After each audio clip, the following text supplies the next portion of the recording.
Good morning and happy Friday, everyone. My name is Nick Marro with Occupy Fantasy. You can find me on Twitter at Nick Marro DFS. As always, I'm here to help you break down tonight's MLB DFS main slates for both DraftKings and FanDuel. If you haven't already, please like the video. Also, subscribe to the channel. As a member, you get access to the model you'll see me using throughout the video. Also, we have a single lineup builder, multi lineup builder, and a private Discord server full of seasoned DFS pros to help you improve your game. We also have the daily plug article, of which I'm a contributor, where we'll be highlighting our favorite bats, stacks, and pitchers for each main slate. All right, so without further ado, let's get into it. We have a massive 13 game slate tonight. Lots to get through. I'm going to try to condense it to under a half hour. For those of you who know me, sometimes that's difficult, but I do think we should get through it. So, right here, you see I have Spencer Strider up on the screen, probably the best arm on the slate. Tough matchup with Toronto, but he does look great in the pitcher model, which really should come as no surprise. He's been outstanding all season. I do have the model up here for pitchers. I have it up for batters, and I have it up for stacks. And if you are using the Occupy Fantasy models, please just make sure you have DK or FanDuel main slate selected. There are two 640 games tonight. Obviously, they're not going to be a part of those main slates. I think we have enough with the 13. So yeah, I'm going to go through game by game, kind of talk through the model. I'll talk about whether each pitcher is relevant or playable, and then if not, which stacks we should be targeting. And then if there are really solid stacks, I'll dig a little bit deeper and let you know which bats I like for each. So we're going to go pretty quick here. But yeah, there's a lot to like on the slate. First game on the slate, we have the Mets at the Nationals. Tyler McGill will be facing off against Mackenzie Gore. We go over to the pitcher side, slide rather. So McGill's way down there, and Gore is actually towards the top. So Mackenzie Gore is a player I've been pretty high on all season. The FanDuel price at 10-2 is really tough to stomach on such a massive slate. We have a lot of solid pay up options tonight. But over on DK at 8,700, I don't mind him. Very high K rate, but also he does allow power on occasion. Had a really solid start last time out. But yeah, against this Mets lineup, obviously there is going to be some risk here. I'm going to pull up just some statistics down, just take a look at what he's been doing on the season. And yeah, if you see me looking off to the right, it's because I have multiple monitors open. Want to make sure I'm getting you as much information as possible. But yeah, Gore, really solid numbers so far this year. 30% K rate, 3.23 xFIP, holding both righties and lefties. To reasonable numbers. He actually has pretty severe reverse splits. The lefties have been hitting the ball well off him. The thing is, the lefties in the Mets lineup, they're really not good against left-handed pitching. So this isn't a terrible matchup. I could see getting to Gore a little bit over on DK. Really just a large field, high risk tournament play though. So I'm going to take some notes too as we talk through this. So at the end, I can kind of recap. But yeah, over on the other side of things, we talk about Tyler McGill. Really not an arm I'm all that interested in. Even when he's at his best, doesn't have a ton of K upside. Obviously, a great matchup here against the Nationals, but he has a 6x FIP on the season, only a 17% K rate. He is allowing a lot of power to the right side, so if anything, maybe you could play some Nationals bats here. But for me, really not loving any of them. Again, 13 game slate. I don't think you have to play one of the worst offenses in baseball. There are going to be very low owned, and if we go over to the stack matrix, we actually do see them popping pretty high up. I mean, fifth in OF index rating and ISO rating is pretty surprising to me. They are drawing some ownership. So yeah, I guess it's worth talking about which bats you'd be targeting if you did go here. I mean, Keibert Ruiz, if he makes the lineup, has been one of their better hitters. Luis Garcia, Stone Garrett. The thing about the Nationals and the reason they're drawing ownership is they're all dirt cheap. So, well, I don't love them. I don't think they have as much of an upside as a lot of the other stacks we have on the board. They're very, very cheap. So if you're using them as like a secondary stack on FanDuel, or you want to pay up at pitcher twice over on DK, I do think they make some sense. But you see that low team total though, under 4 runs, so it's tough for me to want to get too excited about them here. If we're sorting by ISO, we see Meneses, Ruiz, and Garrett as the three top plays. So those would probably be the priorities for me against McGill, who has actually allowed more power to right-handed hitters than left-handed hitters this year. So yeah, Nationals certainly in consideration as a value stack. Um, but yeah, I'm not really all that eager given the fact we have 13 games on this slate. So, all right, let's move into the next game on the board now. We have Ohan Oviedo and the Pittsburgh Pirates taking on Kyle Bradish and the Baltimore Orioles. So Oviedo has actually been half decent this year. I really don't love this matchup for him though. Just pulling up his numbers here. 4.71 xFIP on the season. He's been hit hard by lefties in this. Orioles lineup has a ton of left-handed hitters in it. Mullins hits as a lefty. Henderson, Stowers, Frazier, all lefties. Then Rushman, Santander, all switch hitters. So he's going to be dealing with a lot of left-handed bats here. We do see Baltimore kind of popping towards the top half of the stack matrix. So really no surprise to me there. Um, but yeah, I'd rather play Baltimore bats than get to Oviedo. That's for sure. We can talk through them quickly, but like I said, you're going to be targeting those lefties and those pinch hit or not pinch hitters, switch hitters. Rutschman, Mullins, those are priorities. Mountcastle has power against anyone. Henderson's been really cold, but I don't mind him here. And then if Santander makes the lineup as a switch hitter, I expect he will. He's solid here as well. And again, another team that's a little bit cheap, not as cheap as the Nationals, but I actually think we could trust them a bit more. Um, excuse me, but yeah, definitely favor the left-handed hitters and the switch hitters if that's where you decide to go. All right, so over on the other side of things now, we have Kyle Bradish, and yeah, the Pirates obviously have been a little bit better than expected this season. We're not seeing them too high up in the model. Yeah, they're actually very low, but at the same time, I'm really not rushing to play Bradish at all. Only a 19% K rate, 4.45 xFIP. So really just not an arm I'm all that interested in. In seasons past, he has had a better K rate, but again, on a 13 game slate, I don't think we need to get this cute. I don't think we need to get this creative. I would actually consider playing some right-handed bats against Bradish, who does have reverse splits, allowing a 220 ISO to right-handed hitters. But yeah, I don't really see them as a stack we're going to be targeting all that heavily. The model agrees. So if you're playing a large field tournaments and you're landing on some pirate stacks, I don't think it's insane, but they're not the type of team I'm going to be listing as a priority here. All right, moving into the next game on the slate, we have the Tampa Bay Rays at the New York Yankees. The Rays will be using Fleming and Trevor Kelly today against Garrett Cole. Kelly's been pretty mediocre, doesn't have a ton of sample size. We're looking at him statistically. Just looking to pull this game up here. And then obviously Garrett Cole is Garrett Cole. If we're looking at the model, he pops as the second best pitcher on the slate. Obviously a tricky matchup here against the Rays, but he has a 3.65 xFIP on the season, around a 28% K rate, 11% swinging strike rate, holding both righties and lefties to a sub 280 WOBA. So Cole is obviously excellent. In years past, I mean, lefty bats have done well against him. His mortal enemy, G-Man Choi, is no longer part of this lineup, which is certainly a good thing for Garrett Cole's upside here. He has been pitching excellent at home. So yeah, the Rays do have a very high ISO against right-handed pitching, but they also K plenty. So Garrett Cole, anywhere you can afford him, one of the better pitchers on the slate. That really should come as no surprise, though. Um, yeah, so he's going to be very popular. Not quite as popular as Strider, who we'll talk about in a little bit over on FanDuel, but he's actually more popular over on DK, which is a little bit surprising to me. But at the same time, I do get it. Obviously, Toronto kind of a tricky spot, not as much K upside as this Rays lineup offers. So really like some Garrett Cole here. And then for Yankee bats, it is a little bit tricky because they are going to be facing kind of a bullpen game here. I think Fleming is going to be the opener, and then they're going to hand things off to this Trevor Kelly fellow. But yeah, let's take a look at the stack matrix.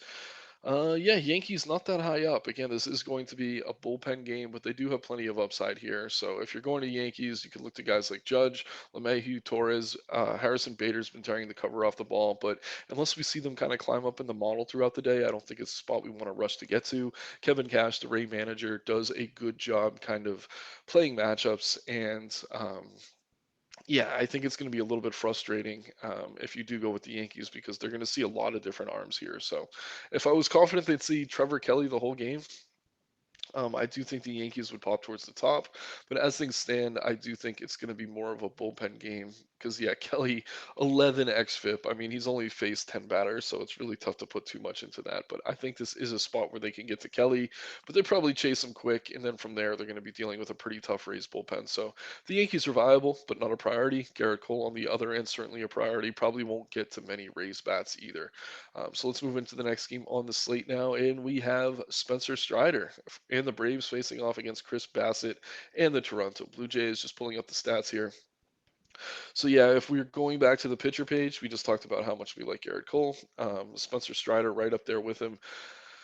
And yeah, like I said, I mean, we got to keep an eye on the ownership throughout the day. Obviously, we have it here in the model. Cole a little bit more popular on DK. I could see that flipping. Wouldn't be surprised. And then over on FanDuel, Garrett Cole a little bit higher owned than Strider. So yeah, am I missing something?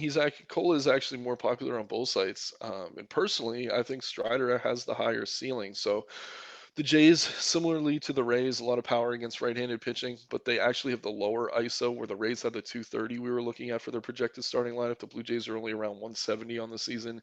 Both have around a 23% K rate, and Spencer Strider 42% K rate on the season.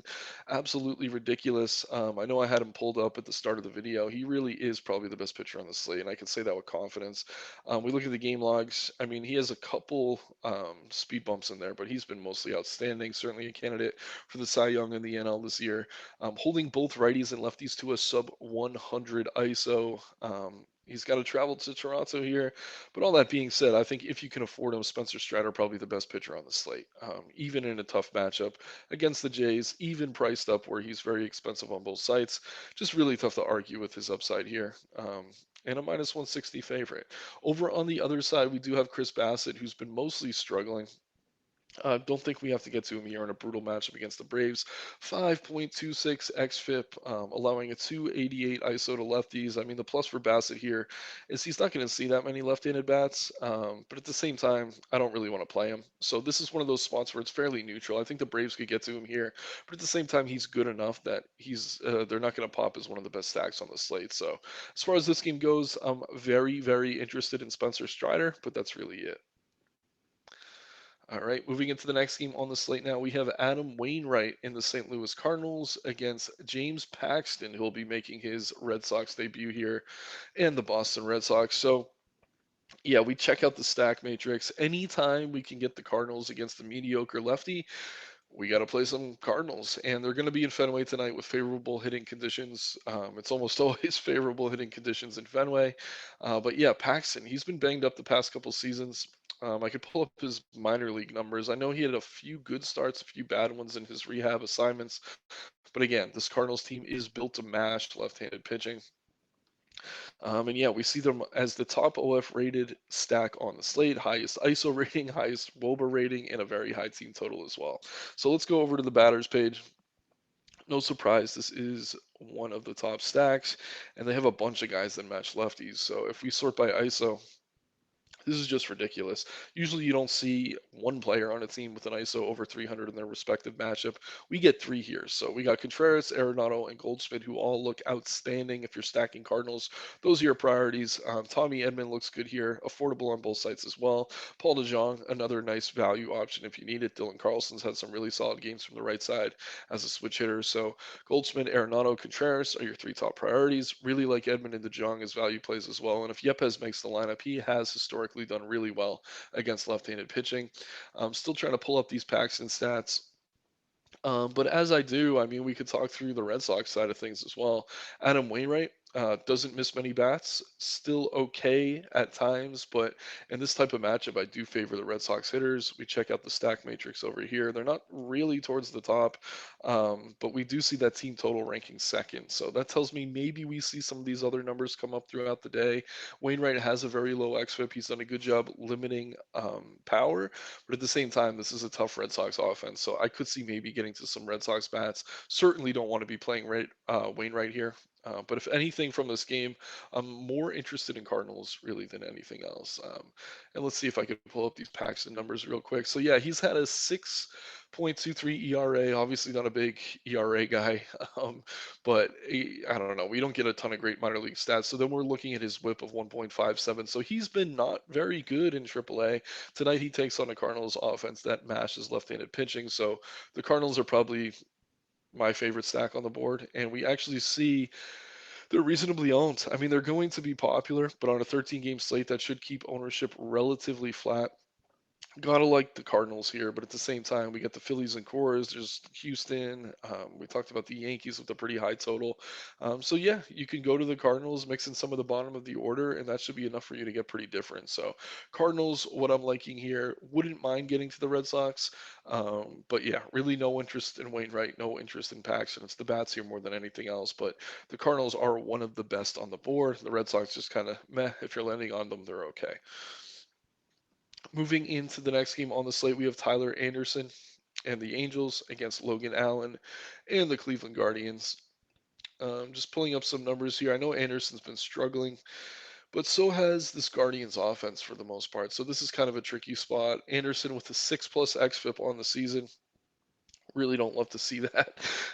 Really low K rate as well, 60% K rate. The issue is if you want to go to Guardians bats, they just really haven't been very good. Mike Zunino always pops in our model every single day. At least whenever he's in there against a lefty, he's going to have some upside here. And yeah, no surprise, we are seeing Zunino towards the top here. So I do like him as a one-off if you need value at catcher. Obviously, Jose Ramirez, Ahmed Rosario, all decent plays.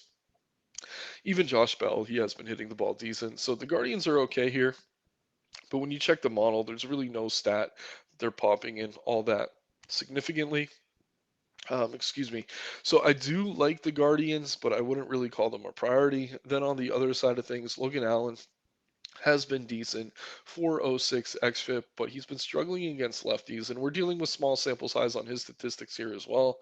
We're checking out the stack matrix, not seeing the Angels really towards the top in much. Um, but yeah, I mean, if we sort by OF index, they actually do climb up pretty significantly. So yeah, I do like Angels here. I wish they had more lefties in their lineup, though. Allen does have pretty severe splits.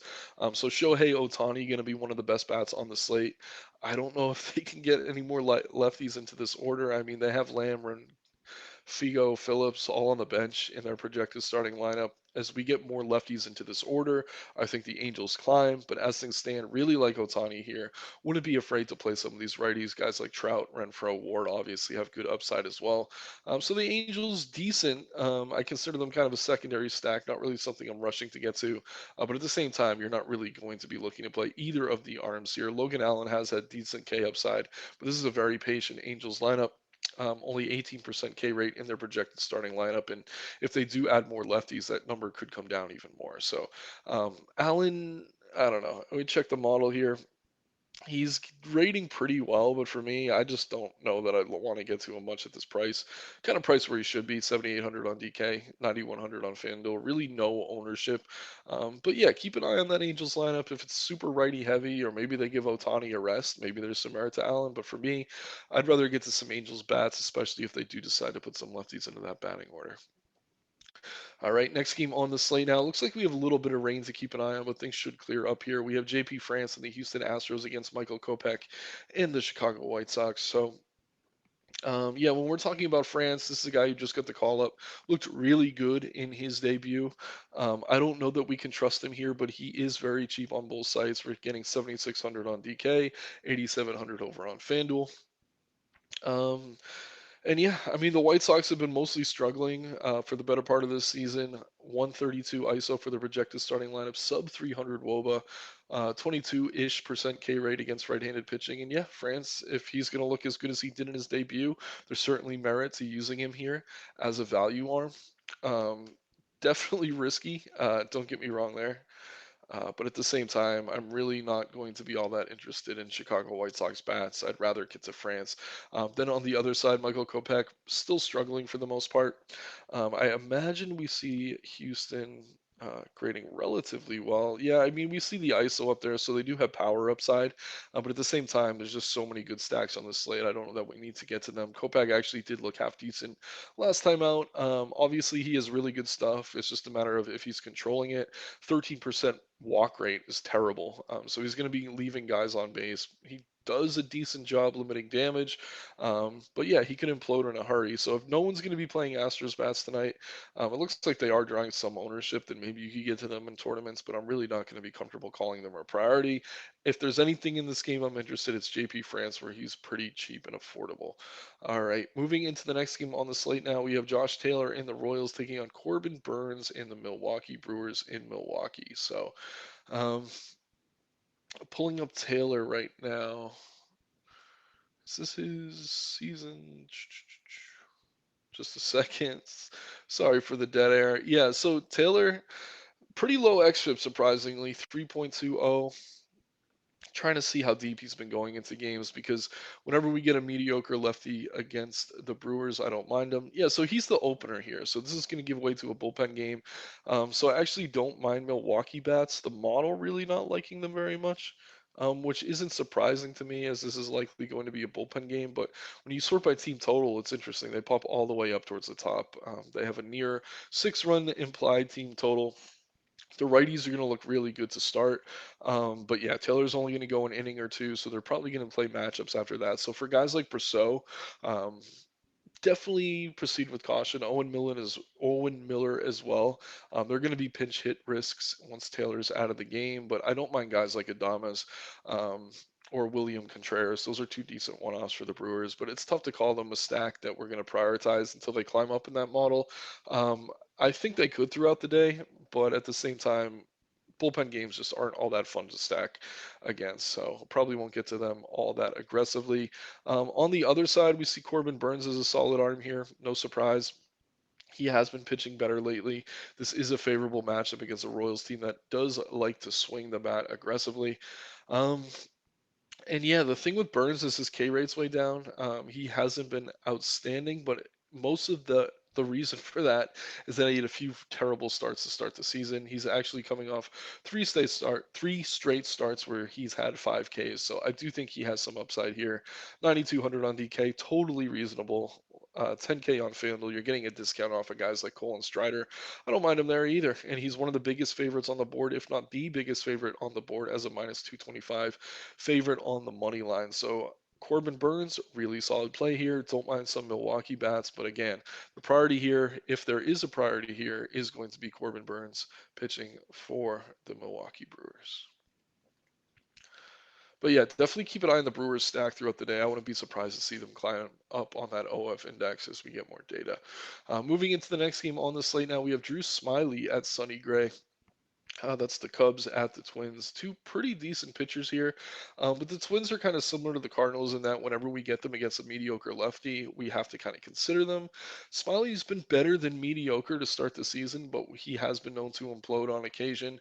His xFIP is pushing 5 runs, so I do think there is a decent case for regression here. So guys like Buxton, Polanco, Farmer, if he makes the lineup, is going to be interesting. But yeah, we don't see the Twins. Where are they? Yeah, kind of middle of the road here, so really not a priority. But at the same time, I mean, if you're playing large field tournaments, they're going to be low owned. There is some upside here against Smiley, who can be inconsistent at times, but he's been solid enough that I really don't want to rush to stack Twins. On the other side, Sonny Gray is actually a decent arm here. A pretty good matchup getting the Cubs on the road. Cubs just a 124 ISO in their projected starting lineup, 307 WOBA. Sunny 366 xFIP to start the season, holding both righties and lefties to a sub 100 ISO, which is really good to see. So, not much ownership over on FanDuel at 10.8. I like him in tournaments over there. 17% on DK where you're playing two arms at 10K. I think that's reasonable. So yeah, I actually like Sonny Gray here. I think he's a solid option. Kind of comparable to Corbin Burns, priced similarly. A little bit more expensive on both sides, but maybe a bit more upside. So yeah, I like Gray. No surprise that we like those top 4 arms. But yeah, get to some Sonny Gray. He seems to be under owned compared to some of the other top arms on the board here. All right, moving into Coors Field now. We have Taiwan Walker facing off against Austin Gomber. Again, this is the Coors Field game. Both of these teams are going to have massive totals. And if we sort by OF index, I know we have Philly towards the top. Colorado, kind of middle of the road here. But yeah, so the reason we like Philly, obviously it's scores, but also they're facing Austin Gomber, whose K rate has dropped to around 14%. This is a guy who was actually decent at times last season and the season before, but he has not looked good this season. Allowing a 223 ISO to righties, actually even worse to lefties, pushing a 300 ISO allowed to left-handed hitters. So guys like Schwarber and Harper are going to look fine here. I really like Phillies bats. No surprise, they're going to be super, super popular though. So if we sort by ownership on DK, we see Phillies is the most popular stack. Aggregate on FanDuel as well, the most popular stack. So really no surprises there. So if you do go to Phillies, you're going to probably want to get a little bit different at pitcher. Maybe get to someone like Sonny Gray, who's a little bit lower owned if you can afford to fit him with these bats. Otherwise, looked at some of the value arms, guys like France, maybe even Mackenzie Gore on DK. You're just going to have to get different because a lot of people for a 13 game slate are going to be playing these Phillies bats. But I will go to the batters screen for the Phillies. I think it's worth it just highlighting which players we have profiling exceptionally well. Turner, Castellanos, Baum, all right handed hitters. Schwarber, Sosa. I think Harper's a little bit low just because we're dealing with small samples on his statistics. Obviously, he's getting a late start to the season, but don't be afraid to play Bryce Harper here. Really, whoever makes this lineup is going to be in play. We're looking at prices. I mean, they're more affordable than they should be, honestly, especially on FanDuel. Only Harper eclipsing 4K. Um, and then, yeah, other than Castellanos, everything's 3,300 or lower. So on FanDuel, it's really easy to get to the Phillies. A little bit tougher to probably get to that five-man over on DK, but I do think we have enough value to use this one-offs or pitching tonight that they're going to be one of the best stacks on the board. And I really don't want to poo-poo them like we do with some of these score stacks when they're overowned because on a 13 game slate that should flatten ownership a bit, but definitely keep an eye on the ownership throughout the day. There's a good chance they are overowned, so just make sure if you are using them, you're getting different with the rest of your lineup. Over on the other side of things, Taiwan Walker hasn't been terrible. But at the same time, he's really not an arm we have to fear. Pretty low xFIP. We're looking at a 4.15, but at the same time, he's allowing worse than a 220 ISO to both righties and lefties. So obviously, this Colorado lineup isn't all that great. But at the same time, guys like CJ Crone, Ryan McMahon, Elias Diaz, and even Jerickson Profar, who's affordable, look decent as bats. I mean, I don't know if I'm going to get to the Rockies all that much, but I feel like most of the field feels this way. So there is some merit to playing them here. They're probably a little bit lower owned than they should be. So off that alone, I don't mind some Rocky bats. We're seeing 28% aggregate ownership on DK, 37 over on FanDuel. So again, a little bit lower owned than they should be. Obviously, not as much upside as the Phillies, but yeah, their total's pushing 5 runs. I do expect we see it continue to climb throughout the day. So love the Phillies here, like the Rockies here. Would not touch either of the pitchers in this matchup. So we can move into the next game on the slate now. We have Ross Stripling coming in after an opener for the Giants, taking on Ryan Nelson. We see the Giants popping towards the top of the model. The model has loved them lately. And then, yeah, if we're sorting by OF index, we actually have Arizona popping pretty highly up as well. So these are two stacks I'll be considering in this late game here. Just pulling up some numbers now. But let me jot them down. We got the Giants and D-backs, both low owned. But yeah, Stripling 4 xFIP, but he's been getting crushed by right-handed hitting. So if we are going to look to some of these Diamondbacks, I actually prefer the righties. I mean, Corbin Carroll is excellent in any matchup, but guys like Walker, Gurriel, um, and then, yeah, I mean, everything else is pretty much from the left side. But yeah, don't be afraid to play lefties against Stripling. I think historically those splits kind of even out. But this season, he's been mashed by the righties. So Walker and Gurriel are priorities if you are stacking the D backs. I do like them here. Probably wouldn't get to much raw Stripling. But again, don't be confused by the fact that Brebby is the listed starter. He's just the opener here. He's probably only going to go an inning or two. On the other side of things, we can look at some of these San Francisco Giants bats as well. And yeah, obviously no Stripling or Nelson popping on the OF index, both single digits towards the bottom of our ratings here. So there we go. So Nelson, 5 xFIP on the season. He actually has decent sample size compared to some of the other arms. We're talking about data, allowing a 200 ISO to righties, a 400 WOBA to lefties. So you really don't need to discriminate here either. If you want to stack the Giants, There's a lot of good bats. They're certainly affordable. They've been hitting the ball well lately. Um, but yeah, let's see who's popping towards the top. So we got Wade with an 8 rating. That's definitely solid. Peterson, Davis, Haniger, Conforto. And I will give Gabe Kapler and this team credit. They've been pinch hitting a lot less this season than in seasons past. It used to be impossible to stack this team. You would just pinch hit way too much, even when they have good lefty lefty matchups for guys like Peterson or righty righty for guys like Estrada. Um, so yeah, I like the Giants here. Would not touch either arm from this Arizona San Francisco game. All right, just a couple left. Thanks everyone for sticking around this long. We have the Rangers at the Oakland Athletics, and yeah, the Rangers are actually one of my favorite stacks on the slate. They are not popping much in terms of OF index, but they are sixth in ISO, second in WOBA, fourth in team total. So they do kind of make up for that. The reason being, Ken Waldichuk has been one of the worst pitchers in baseball. Mediocre lefty, and that's being kind. He has a 6.25 xFIP on the season, allowing a 300 price plus ISO to right-handed hitters. And yeah, if you checked out the cover of this video, Josh Jung is my favorite bat on the slate. I just love him here. I think he's going to home run. I think he's a good bet for a home run. Waldichuk doesn't miss many bats. And like I said, while they're not necessarily popping up in OF index quite yet, I do think they climb throughout the day because they are scoring really well in all the other categories. Just a really solid matchup for Texas. So let me pull up these Texas bats real quick, just show you what we're working with. So yeah, Jung, check that ISO out. 294, just outstanding. I mean, if we're looking at just the statistics from the season, 35 plate appearances, he's a 441 ISO against left-handed pitching. So love Jung, love Heim, love Semien, Garcia, all look excellent. Grossman still too cheap on both sides, sub 3K. Um, but yeah, pretty affordable stack, tons of upside, not drawing much ownership. I really, really like the Rangers here, and I'm hoping the model agrees with me by the end of the day. This is definitely a team I'll be keeping an eye on. Obviously, I think the park factor is playing kind of a role here, which is why they're not popping for OF index, but we have seen enough balls flying out in Oakland against this terrible pitching staff that I'm not going to shy away from getting to some Rangers. On the other side of things, we look at Oakland, obviously not the toughest offense, but yeah, I mean, I'm not really rushing to get to Martin Perez. He's scoring pretty well in terms of OF index, relatively speaking, borderline top 10 play. But for me, not enough K upside, just a 17% K rate on the season.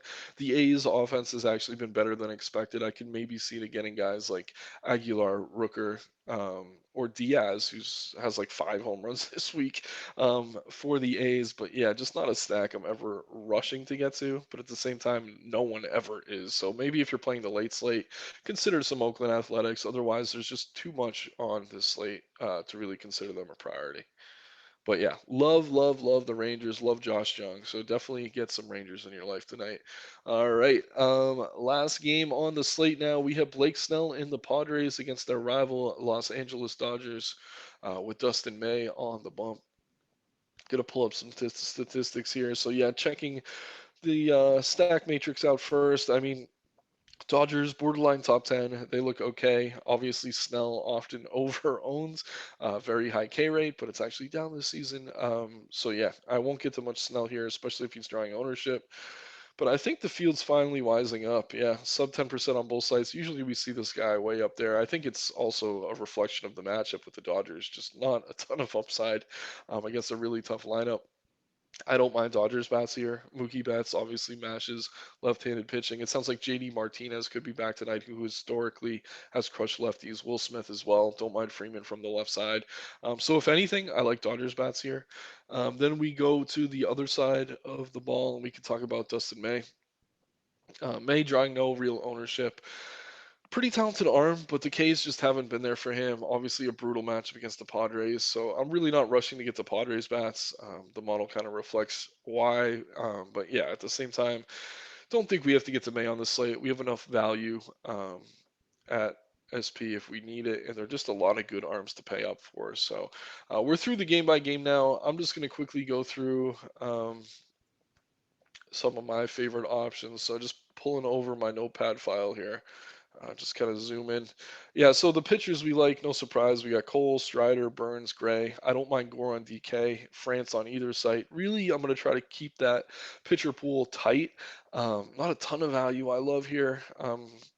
So yeah, I'll mostly use these guys, and that means we're gonna have to get some value stacks. So teams like Texas, obviously the Cardinals and Phillies look outstanding here. They're pretty expensive though, but teams like Texas, the Angels, if they get some lefties in there, they're pretty expensive as things stand. But the Nationals for value if you need it. The Rockies are lower owned than they should be. If you go to the Orioles, definitely favor the lefties, Giants, D-backs, but just taking one last look at the stack model, I mean, sorting by OF index, no surprise that we get the Cardinals up there. The Giants are affordable. Phillies and cores. Washington's too cheap. We'll like LA more if they get some lefties in there. But for me, the little wild card is Texas. I know they're not popping towards the top in OF index, but every other category they are top six. So really like the Rangers here. Once again, my name is Nick Marro with Occupy Fantasy. If you haven't already, please like the video. Also subscribe to the channel. Check the links in the description below to sign up to Occupy Fantasy today. You can follow me on Twitter at Nick Marro DFS. Let's have some fun tonight, everyone, and make some money. Take care and good luck.